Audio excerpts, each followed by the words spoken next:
Welcome back to another Cup of Joe show. I'm Size. I'm Joe. I'm here. Yeah, we are here, bro. Early in the morning. Sai comes Absolutely. in and wants to talk. So, Interestingly enough, I just read this article, and I'm going to share this with you. This Olympian, she's going to be competing in Tokyo for 2020 Olympics. Dude, she's 37 years old. Her name is Lolo. She's a virgin. 37. I don't even want to get out of bed when I was 37. Everything hurt, and she's an Olympian. That's pretty incredible.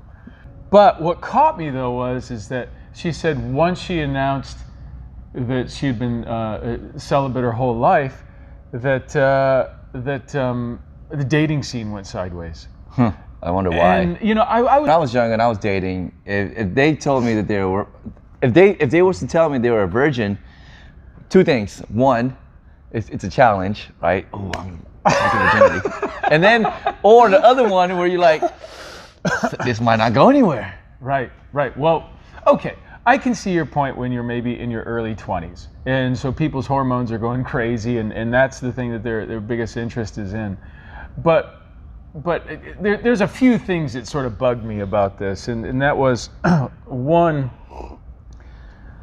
I don't even know where to start. I mean, there's multiple things that bother me, but let's just take her in current context, 37 years old. Okay.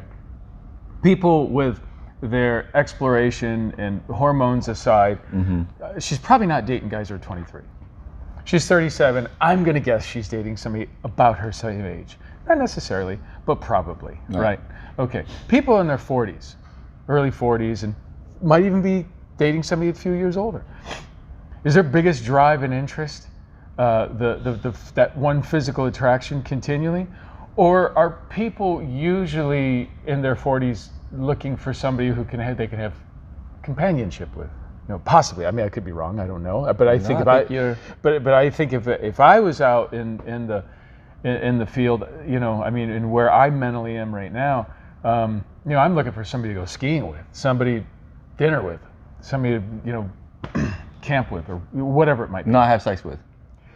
That's not going to be my primary focus. What? But what's sad though is that people don't see that about her.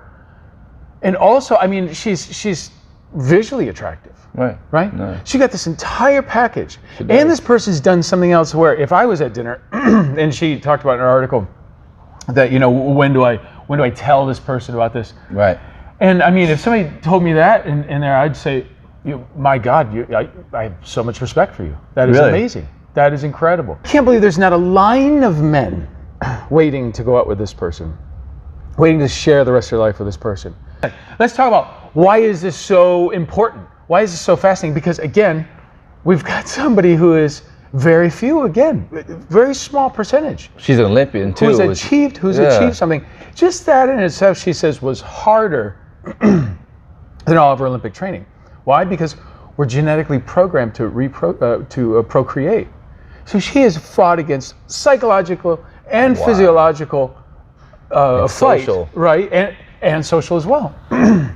There's a lot of people out there who are, as I was talking about before, intimidated by it. And so I had some time to think about this, and I go, well, okay, so it's a lot of self-centered, physical-only, small-minded people, and that's why they're not dating her. But no, then there's the other side who are intimidated about this.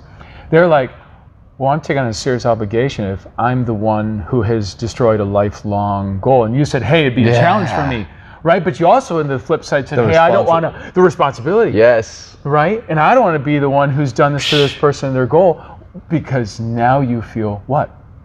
Guilt, conviction. Yes, right? Shame that you actually took this, whatever, I mean, trophy, if you will, I don't know, whatever you call it, something she's accomplished for 37 years, and you messed it up. Right.